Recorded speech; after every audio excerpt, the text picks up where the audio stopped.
दर्शकों नमस्कार। जिसका सबको इंतजार था वो दुनिया को काल के बंधन से छुड़ाने वाला बंदी छोड़, दुनिया को काल से मुक्त कराने वाला मुक्तिदाता भारत की धरती पर आ चुका है। मित्रों, ये दांत निकालकर हंसने की बात नहीं है। सोच समझकर निर्णय लेने का समय आ गया है, वरना जब मौत आती है तो सांस लेने का भी समय नहीं देती। यम के दूतों को देख टट्टी पेशाब निकल जाता है। आज ये दास आपको भविष्यवक्ताओं की भविष्यवाणी के आधार पर आगे क्या होने वाला है, उससे बचने का क्या उपाय है, ये सब बताने जा रहा है। मालिक की दया से हम सब पर यह रहम हो रहा है ताकि हम सावधान होकर पूर्ण परमात्मा को पहचान कर उसकी शरण में आ जाए। पूर्ण परमात्मा हमें काल के मुंह में जाने से बचा सकता है। वो परमात्मा तीसरे विश्व युद्ध में आपको ऐसे बचा लेगा जैसे समुद्र में नौका जल के ऊपर रहती है, डूबती नहीं। जैसे राष्ट्रपति फांसी की सजा को माफ कर सकता है, कोई मंत्री व डीसी नहीं कर सकता, ठीक उसी तरह पूर्ण परमेश्वर मौत को कैंसिल कर सकता है, कोई अन्य राम, कृष्ण, दुर्गा, देवी देवता, ईशा व मुषा नहीं कर सकते। दुनिया वालों, ये वो समय आ गया है जिसको कबीर परमात्मा ने सेलेक्ट किया था। अब कबीर परमेश्वर और काल, ब्रह्मा, विष्णु, शिव के पिता की आर पार की टक्कर होगी। काल ने कबीर परमेश्वर से वचन में 3 युग, सतयुग, त्रेता, द्वापर मांगे थे। कलयुग की पिछली पीढ़ी का समय कबीर परमेश्वर ने लिया था। सतयुग, त्रेता, द्वापर 3 युगों से काल ने आतंक फैला रखा है, पाखंड पूजा फैला रखी है, अशांति फैला रखी है। अब कलयुग की पिछली पीढ़ी का समय आ चुका है। इन सबको कबीर परमात्मा उखाड़ फेंकेंगे। अब भक्ति युग शुरू हो चुका है। कुछ सालों के बाद पूरा विश्व एक होकर एक परमात्मा की भक्ति करेगा। ये सब कुछ मैं एक ही वीडियो में विस्तार से नहीं बता सकता। ब्रह्मा, विष्णु, शिव के पिता काल नहीं चाहता कि इस धरती पर कोई पूर्ण परमात्मा की भक्ति करे, लेकिन अब काल ब्रह्मा रोक नहीं सकता। पूर्ण ब्रह्म कबीर परमेश्वर को पूरी पृथ्वी पर अपना ज्ञान फैलाने से, इसलिए काल तीसरा विश्व युद्ध करवाकर दुनिया को समाप्त करने जा रहा है। पूर्ण परमात्मा कबीर साहेब की शरण में भागकर चले जाओ, क्योंकि काल और परमात्मा का समझौता हुआ था। काल ने कबीर परमेश्वर से कहा था, जो तेरी भक्ति करेगा उसके पास मैं नहीं जाऊंगा, जो मेरी भक्ति करे वो मेरा होगा, तुम मत छेड़ना। तुम अपना ज्ञान देना अपना बना लेना, जो तुम्हारे ज्ञान को समझकर तुम्हारी भक्ति करे वो तुम्हारे, वरना सभी मेरे होगे। काल ने वचन मांगा था कि हे परमेश्वर, जोर जबरदस्ती ना करना, शक्ति दिखाकर नहीं, ज्ञान से अपना बनाना। कबीर परमेश्वर ने वर दे दिया था। जो काल की भक्ति कर रहा है या कर नहीं रहा है, वो सब काल की सीमा में खड़े हैं। उनकी जान काल के हाथ में है। अब काल विनाश करेगा, लेकिन परमात्मा अच्छी आत्माओं को ऐसे बचा लेंगे जैसे किसान खेती को बचा लेता है, क्योंकि फसल पुण्यात्माओं की कीमत होती है, घास फूस झाड़ियों की कीमत नहीं होती। उनको उखाड़ फेंकना ही अच्छा होता है, क्योंकि वे फसल को भी हानि करती है। ठीक इसी तरह नीच और अधर्मी लोगों को परमात्मा नहीं बचाता। ऐसे लोग दूसरों को भी हानि पहुंचाते हैं। काल ऐसे लोगों को उखाड़ फेंकेगा। ऐसे लोगों की जनसंख्या 75% से ऊपर हो चुकी है। जितने भी लोग बचेंगे वो सभी एक परमात्मा की भक्ति करेंगे। पौच सहस अरु पौच 100 जब बित जाए, महापुरुष फरमान तब जग तारन को आए। वह महापुरुष खुद कबीर परमेश्वर रामपाल जी महाराज के रूप में धरती पर आ चुके हैं। वे हम सब की जान काल से तीसरे विश्व युद्ध से बचा सकते हैं। ये बात मैं नहीं कहता, बल्कि सभी सदग्रंथ वेद, गीता, बाइबल, कुरान, गुरु ग्रंथ और सभी भविष्यवक्ता कह रहे हैं। इस सच वर्सेस झूठ नामक पेज की इस पोस्ट में 3 फोटो है। तीनों फोटो में आपको सभी भविष्यवक्ताओं की भविष्यवाणियां पढ़ने को मिलेगी। सच जानने के लिए आप सभी भविष्यवाणियों पढ़ें। मैं सभी भविष्यवाणियों यहां नहीं बता सकता, वीडियो बहुत बड़ी हो जाएगी, इसलिए कुछ एक की बता रहा हूं। श्रीमती अंजलि गाडगील आध्यात्मिक विज्ञान रिसर्च फाउंडेशन SSRF के अत्यधिक सक्रिय दिव्य दृष्टि के माध्यम से यूनिवर्सल मन और बुद्धि से प्राप्त किया गया है। इसकी सटीकता परम पावन अठावले द्वारा जांच की गई है। भविष्यवाणी में लिखा गया है कि यह बदलाव का समय है।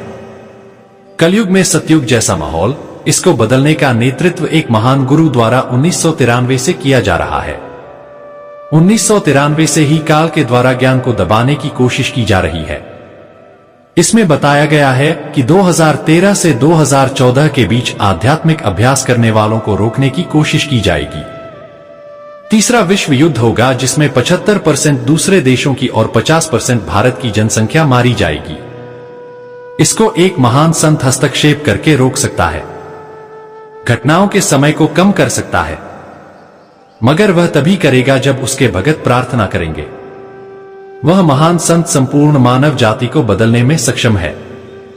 इस वीडियो में कहा गया है कि 2023 में मिनी सतयुग शुरू हो जाएगा, जिसे देवी किंगडम के नाम से जाना जाएगा। यह सतयुग पृथ्वी पर 1260 वर्ष तक चलेगा। 1000 वर्ष तक पृथ्वी पर शांति बनी रहेगी। पूरा विश्व भक्ति करेगा। फिल्म, नाच गाने बंद हो जाएंगे। तीसरे विश्व युद्ध में भारत को हानि धर्म युद्ध ही तीसरे विश्व युद्ध के रूप में लड़ा जाएगा। आदिकाल से विश्व आध्यात्म केंद्र रहा है। आध्यात्मिक शोध से ज्ञात हुआ है। यह धर्म युद्ध जो शुरू हो रहा है, इसमें भारत की केंद्रीय भूमिका रहेगी। युद्ध के तीव्र होने पर अनिष्ट शक्ति काल पड़ोसी देशों को भारत पर हमला करने के लिए उकसाएगी, जिसमें भारत की 50% जनसंख्या मारी जाएगी। तीसरे विश्व युद्ध के चरण 2015 प्रारंभ। 2016 से 2018 दुर्जन शक्ति काल के प्रभाव से अधर्मी लोगों की विजय होगी। मतलब कलयुग सतयुग के पैर टिकने नहीं देगा। धर्मी लोग कम होंगे, अधर्मी ज्यादा होंगे। परमात्मा के भगत कम होंगे, काल के पुजारी ज्यादा होंगे। 2019 से 2021 धर्म और अधर्म शक्तियों का बल बराबर होगा। मतलब धर्मी और अधर्मी लोग बराबर होंगे। कलयुग सतयुग बराबर टक्कर पर होंगे। परमात्मा और काल के पुजारी बराबर होंगे। 2022 से 2023 अच्छी शक्तियों के नेतृत्व में धर्म पक्ष की विजय होगी। मतलब धार्मिक लोगों की संख्या ज्यादा होगी। सतयुग कलयुग पर विजय प्राप्त कर लेगा। 2023 ईश्वरीय राज्य की स्थापना होगी। मतलब परमात्मा काल को पृथ्वी से उठाकर बाहर फेंक देंगे। पूरी पृथ्वी पर परमात्मा कबीर परमेश्वर की पूजा होगी। काल की कोई पूजा नहीं करेगा। कलयुग में सतयुग का वास होगा। 2015 बाढ़ और ज्वालामुखी से प्रलय होगी। हाल ही में चेन्नई में देख लो, इतनी बारिश हुई, बाढ़ आ गई, 100 साल का रिकॉर्ड तोड़ दिया। 2016 पाकिस्तान में भयंकर भूकंप आएगा। 2017 मध्यवर्ती देशों में बम धमाकों से विनाश होगा। 2018 अमेरिका, चीन, जापान द्वारा युद्ध का आमना सामना, असंख्य लोगों जनहानि। 2019 लोगों का अपनी रक्षा हेतु संतों के पास दौड़ना। 2020 ईश्वरीय चैतन्य के कणों की प्रधानता, मतलब धार्मिकता वाले लोगों की संख्या बढ़ती चली जाएगी। अमेरिका की फ्लोरेंस की भविष्यवाणी। जब मैं ध्यान लगाती हूं तो अक्सर एक संत को देखती हूं। गोरे वर्ण के है। उन संत के ललाट पर आकाश से नक्षत्र के प्रकाश की किरणें निरंतर बरसती रहती है। वह संत अपनी कल्याणकारी विचारधारा और सच्चरित्र से तथा अनुयायी की शक्ति से संपूर्ण विश्व में ज्ञान फैला रहे हैं। उनमें इतनी शक्ति है कि वह प्राकृतिक परिवर्तन भी कर सकते हैं, लेकिन वह अपना कार्य वैज्ञानिक ढंग से करेंगे। विश्व के समस्त जनसमूह में नई चेतना का संचार होगा। उनका ज्ञान सत्ताधारियों पर अंकुश लगा देगा। मुझे अपनी छठी अतीन्द्रिय शक्ति से यह एहसास हो रहा है। वह संत भारत के उत्तरी क्षेत्र में जन्म ले चुका है। वह समस्त संसार को ऐसी दैवीय शक्ति की जानकारी देगा जो हम सभी के लिए अब तक एक रहस्य बनी हुई है। उस दिव्य महापुरुष द्वारा वह प्रकाश पूरे विश्व में फैलेगा। चारों तरफ आध्यात्मिक वातावरण होगा। उस संत की विचारधारा से पूरा विश्व प्रभावित होगा। उनके चरण चिन्हों पर चलेगा। पश्चिमी देशों के लोग उन्हें ईशा, मुसलमान उन्हें सच्चा रहनुमा, एशिया के लोग उन्हें भगवान का अवतार मानेंगे। उस संत के कारण ही तीसरा विश्व युद्ध बंद होगा। फ्रांस के नास्त्रेदमस की भविष्यवाणी। यह भविष्यवाणी 450 साल पहले की गई थी। ठहरो, राम राज्य आ रहा है। एक उधेड़ उम्र का अजोड़ महासत्ता अधिकारी भारत ही नहीं पूरे विश्व में स्वर्ण युग लाएगा। भारत को सर्वश्रेष्ठ हिंदू राष्ट्र बनाएगा। उसके नेतृत्व में भारत विश्व गुरु बनेगा। वह उस देश में पैदा होगा, उसके 3 तरफ समुद्र होगा। उस देश का नाम हिंद महासागर के नाम पर होगा, हिंदुस्तान।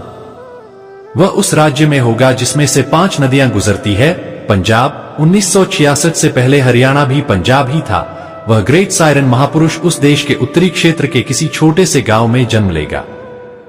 नोट महामूर्ख लोग बोल रहे हैं वो महापुरुष मोदी है। मोदी तो दक्षिणी भारत का रहने वाला है। नास्त्रेदमस ने पंजाब उत्तरी भारत का नाम लिया है, मोदी तो गुजरात का है। भारत में पैदा होगा दुनिया का मुक्तिदाता।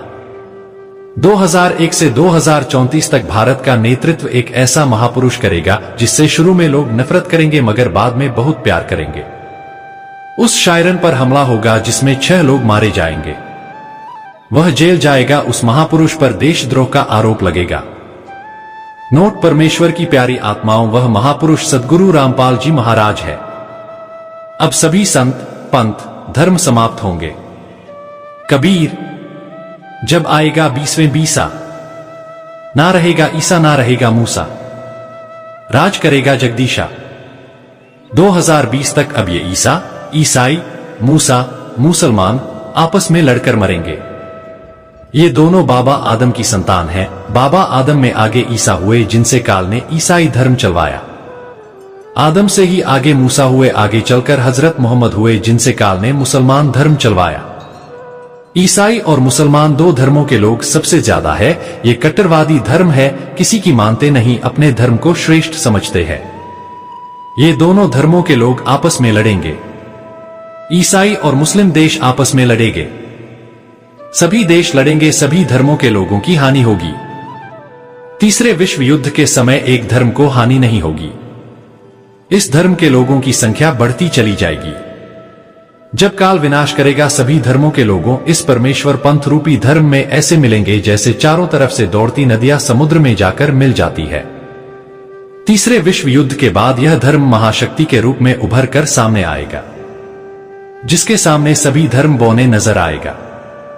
कबीर, जीव हमारी जाति है, मानव धर्म हमारा।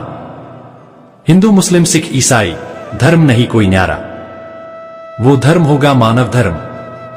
यह धर्म जगत गुरु तत्वदर्शी संत रामपाल जी महाराज द्वारा चलाया गया होगा। इस पर कबीर परमेश्वर की विशेष कृपा होगी। इंद्र ने जब मथुरा में विनाश किया था वहां कृष्ण जी ने बचा लिया था, लेकिन अब ब्रह्मा विष्णु शिव के पिता काल ब्रह्मा महाविनाश करेगा तो कृष्ण नहीं बचा सकता वहां, तो कबीर परमेश्वर पूर्ण ब्रह्म ही बचाएंगे।